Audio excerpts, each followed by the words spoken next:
डोसा दरवेळेस तुम्ही फक्त डाळ तांदळाचाच खाल्ला असेल, पण तुम्ही कधी मिश्र डाळींचा हा डोसा ट्राय केलाय का? अतिशय क्रिस्पी, कुरकुरीत आणि अगदी चविष्ट. महत्वाचं म्हणजे हेल्दी तर आहेच, पण इन्स्टंट होतो. अजिबात फर्मेंटेशनची गरज पडत नाही.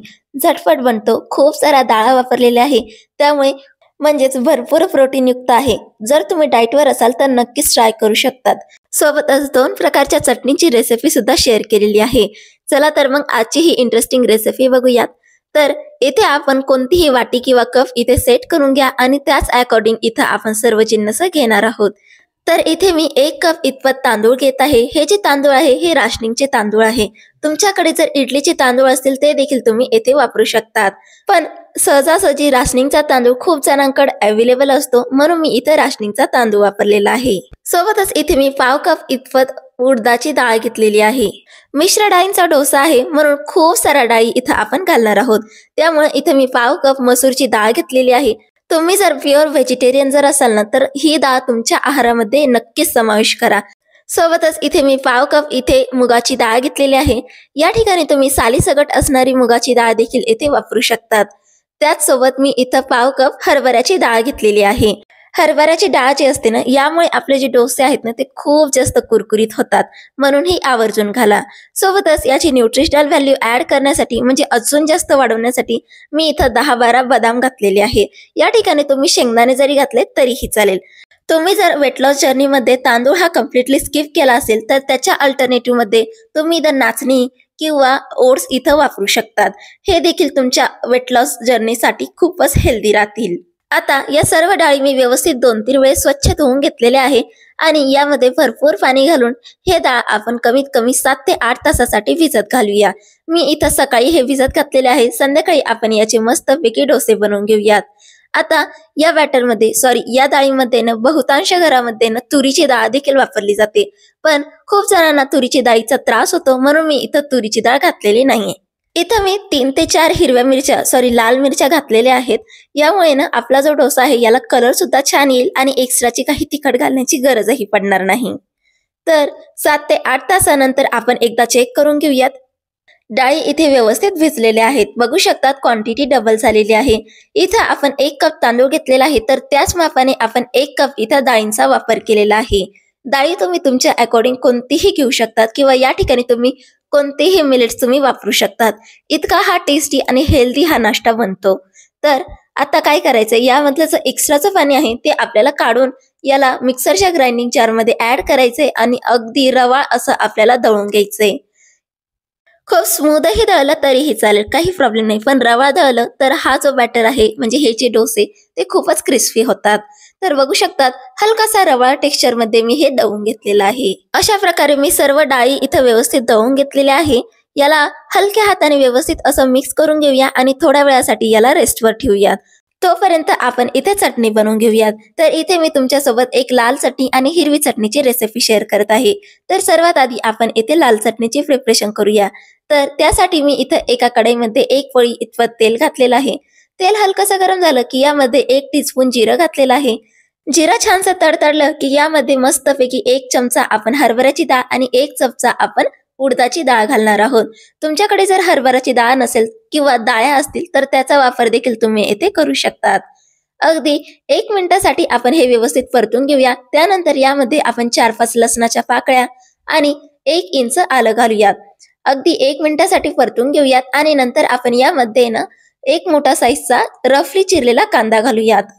कांदा इथे आपल्याला खूप जास्त परतायचा नाही, हलकासा ट्रान्सलुसंट होईपर्यंत आपल्याला परतून घ्यायचा आहे.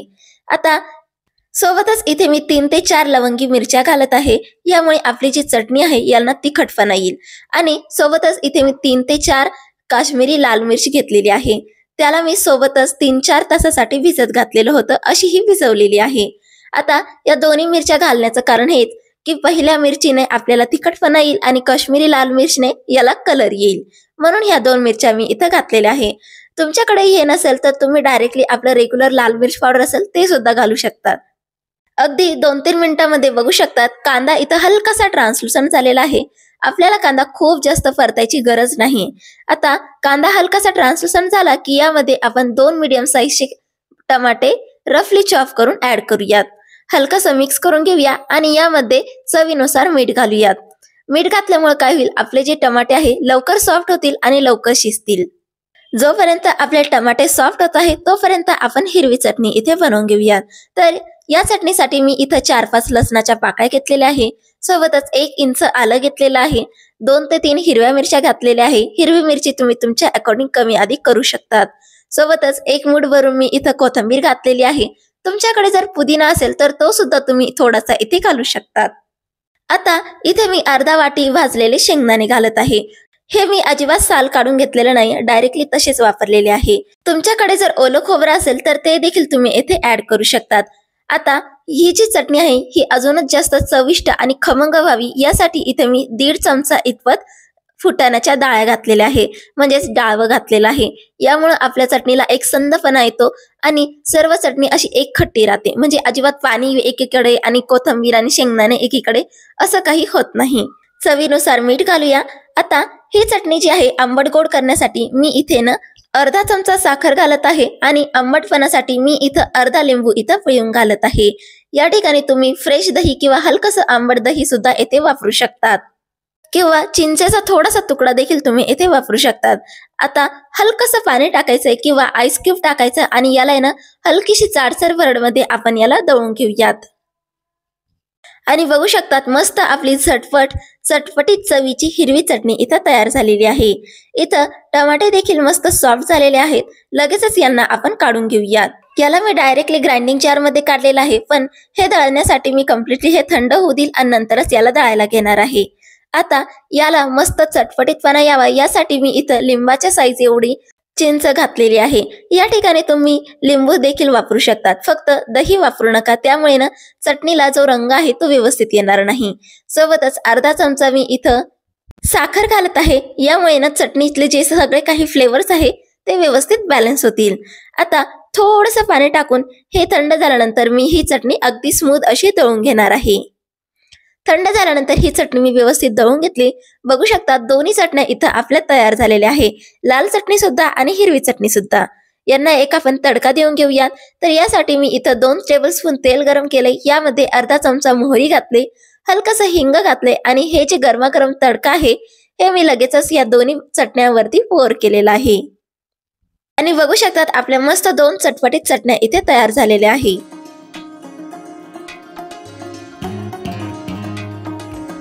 इथं चटण्या करेपर्यंत इथं 15 ते 20 मिनिटं झालेली आहे. आपलं जे बॅटर आहे ते सुद्धा व्यवस्थित रेस्ट झालेलं आहे. एकदा मस्तपैकी यांना फेटून घेऊयात. बघू शकता त्याची कन्सिस्टन्सी थोडीशी दाटसर आहे. यामध्ये थोडंसं पाणी घालून मी याला डोसाचं जसं बॅटर असतं त्या कन्सिस्टन्सी मध्ये घेऊन येईल. सोबतच चवीनुसार मीठ घातलेलं आहे आणि व्यवस्थित मिक्स करून घेतलेला आहे. बस एवढे जिन्नस इथं आपण घातलेले आहे. मिरची इथं आपण ऑलरेडी घातलेली आहे, त्यामुळे एक्स्ट्राची लाल तिखट इथे घालण्याची गरज नाही, किंवा तुम्ही लाल मिरची घातली नाही तरीही चालेल, कम्प्लिटली स्किप करू शकतात. चला तर मग मस्तपैकी आपण गरमागरम इथे डोसा बनवून घेऊयात. इथे मी नॉनस्टिक पॅनचा वापर करत आहे. तुमच्याकडे जर कास्ट आयर्नचा पॅन असेल तर तो सुद्धा तुम्ही इथे वापरू शकतात. उलट त्यावरती जर डोसा खूपच छान बनतो, पण माझ्याकडे नाही म्हणून मी नॉनस्टिकच वापरलाय. तव्याला मी हलकसं सीझन करून घेतलेलं आहे आणि यावरती एक पळी मी बॅटर टाकले आणि गोल गोल याला असं शेप देऊन घेत आहे. जितकं पातळ हवंय तितकं पातळ तुम्ही याला करू शकतात आणि जितकं मोठं हवंय तितकं. डोसा व्यवस्थित स्प्रेड करून झाला की हलकासा हा वरतून सुकत आला की यावरती आपण हलकसं तेल ब्रश करूयात. यामुळे काय होईल, डोसा खाताना गळ्यामध्ये अटकणार नाही, अगदी छानसा असं लागेल. हलकसं बघू शकता तुम्ही यावरती ब्राऊन स्पॉट यायला सुरुवात झालेली आहे. आता बऱ्याच जणांचा डोसा सेंटर मध्ये तर व्यवस्थित कलर पकडतो पण साईडने होत नाही, तर अशा प्रकारे तुम्ही साईडने फिरून तुमचा डोसा ही एकसंध असं बनवू शकतात. आणि ज्यावेळेस याला वरतून असे ब्राऊन स्पॉट दिसायला लागेल त्यावेळेसच आपल्याला डोसा हा रिमूव्ह करायचा आहे, म्हणजेच डोसा आपला मस्त कुरकुरीत होतोय हे आपल्याला कळून येतं. आता याला मस्त ब्राऊन स्पॉट दिसताय, आपल्याला हलक्या हाताने याला काढून घेऊयात. बघू शकतात किती क्रिस्पी दिसत आहे. मला अक्षरशः हाताच्या सहाय्याने याला फोल्ड करावा लागत आहे. बघू शकतात कलर देखील अगदी सुरेख आलेला आहे. आणि सर्वात महत्वाचं म्हणजे डोसा बनवताना तव्याचं टेम्परेचर खूप महत्वाचं असतं, म्हणून तवा व्यवस्थित गरम करायचा आणि त्यावर पाण्याचा शिंतोडा देऊन त्याचं टेम्परेचर मेंटेन करायचं. यामुळे काय होतं, आपला जो डोसा आहे तो व्यवस्थित स्प्रेड होतो आणि मस्त कुरकुरीत होतो. अशाच प्रकारे मी तुम्हाला दुसरा डोसा देखील बनवून दाखवत आहे. डोसा बनवताना गॅसची फ्लेम आपल्याला मीडियम टू हाय ठेवायची आहे। तर बघू शकतात छानसे असे ब्राऊन स्पॉट आलेत, लगेचच काढून घेऊयात। बघू शकतात हा डोसा देखील किती छान असा क्रिस्पी झालेला आहे आणि कुरकुरीत देखील। कलर देखील किती छान आणि एकसंध आलेला आहे। लगेचच काढून घेऊया आणि सर्व करूयात। चला तर मग तयार आहे आपला कुरकुरीत हाय प्रोटीन युक्त मिश्र डाळींचा डोसा।